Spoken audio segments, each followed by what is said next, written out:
Hear us all right? Yeah. All right. We are now joined by tonight's third place finisher in the South Point 400, Denny Hamlin, driver of the number 11 Joe Gibbs Racing Toyota. We are going to go right to questions to our media for Denny. So if you have a question, please raise your hand and we'll get right to you. We'll kick it off with Bob Pockris. Go ahead, Bob. Yeah, Denny, how did the choose rule kind of change the dynamic of the race? And did you feel like being able to choose there late gave you best opportunity to win? Yeah, I mean, I like it. I mean, maybe I would have been fourth instead of sixth without it, but I mean, that's just one instance. I think overall it's been a good change, and at least lets you, decide, try to make an educated decision when you get to choose. So I definitely like it. And were you distracted at all the last few weeks over trying to get the team deal done? And the fact that it was done, did that relieve any sort of pressure or mindset tonight?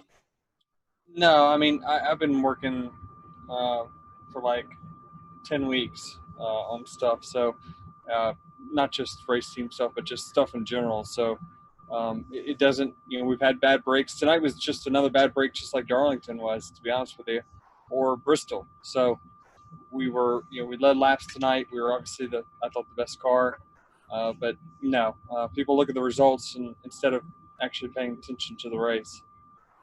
Thank you. Thanks. Next up, we'll go to Dustin Long. Go ahead, Dustin. Thank you.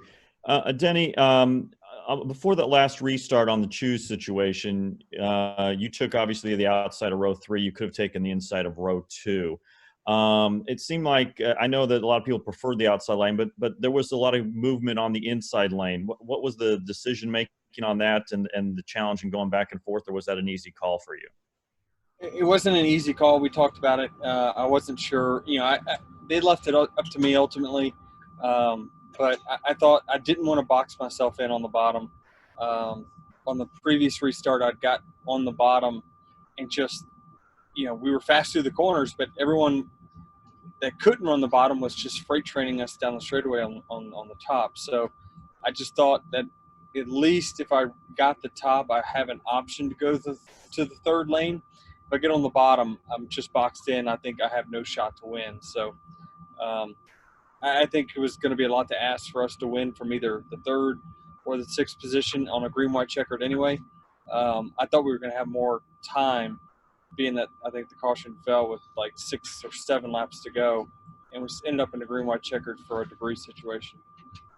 You also on the radio after the race talking with Chris, kind of question or I guess kind of asking questions about the pit procedure and pitting during that before that that pit side, the caution that during that middle of that green flag cycle when you came. I guess what was kind of the concern with going in at that point and kind of get a better understanding of that, or still frustrated as you leave Vegas?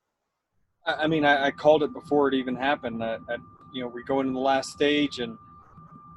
He mentions to me on the radio that the strategy will be similar to what it would be in stage 2.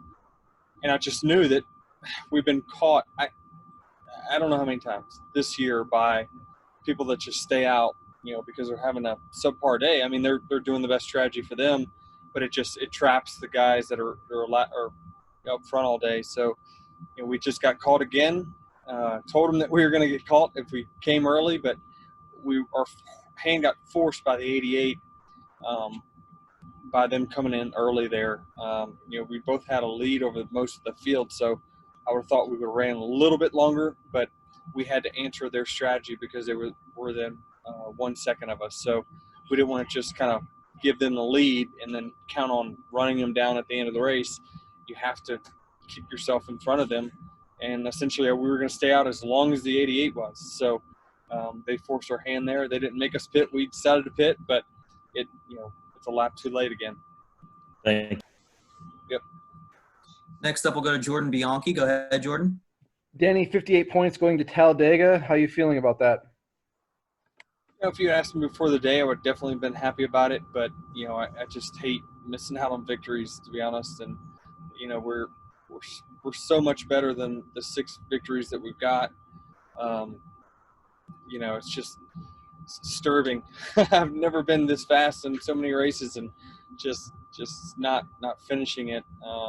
like I feel like we should, but we're up front. I mean, that's what counts, and that's what's going to get you to Phoenix is you keep getting stage wins and you keep battling for race wins. You'll get yourself to Phoenix, and hopefully you get a championship out of it. So that's what we're all here for, and that's what I'm trying to do. That kind of advantage going into Talladega, 58 points, what does that do for you guys in terms of strategy? Are you guys going there looking just to earn points, trying to be aggressive, run up the front? What are you guys thinking? Yeah, I'm not sure. I'm not sure what we need to do. I think realistically, I don't know, just offhand, we probably need to gain about 25, 30 points over the next 2 weeks total, and I think we'll be in a good position.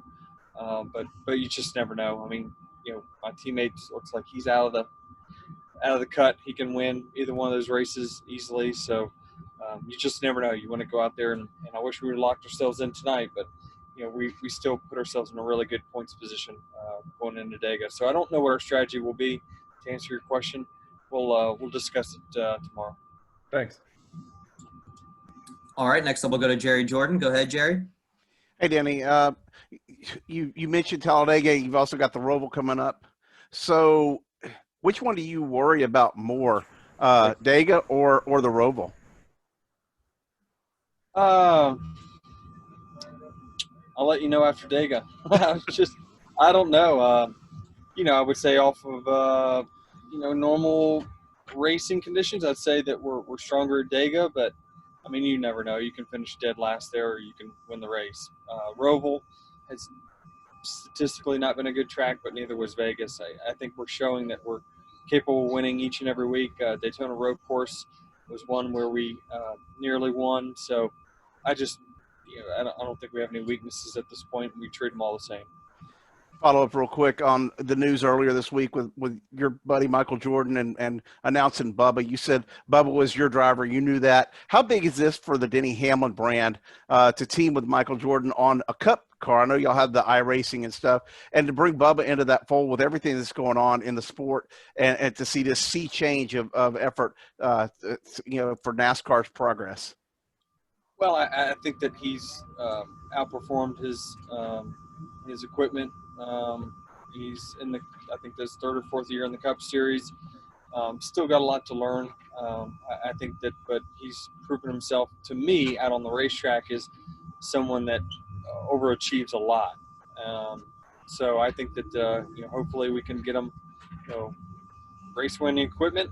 If we can do that, maybe I can help mentor here and there. But ultimately, he's going to grow as a driver, and he's going to continue to get better. For us, it's going to take time to build this team to where it needs to be. I think that we have a great opportunity, and we'll have great resources to do that. But these things don't happen overnight. It takes time. The good news is I've kind of watched how Joe and his kids have built JGR over the last 15 years, and you got someone there that you can really kind of model yourself after. Thank you. All right, Denny, appreciate the time. Congrats on the good run today, and best of luck next week, okay? All right, thank you all.